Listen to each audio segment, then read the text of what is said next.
পিটু আসছে, রাজপথ কাঁপছে, সালাম পিটু আসছে,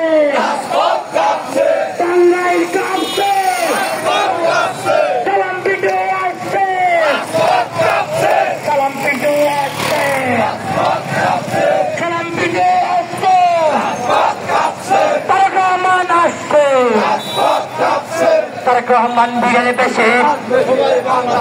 আসবে ফিরে বাংলাদেশে, তারেক রহমান বিজেপি পেশে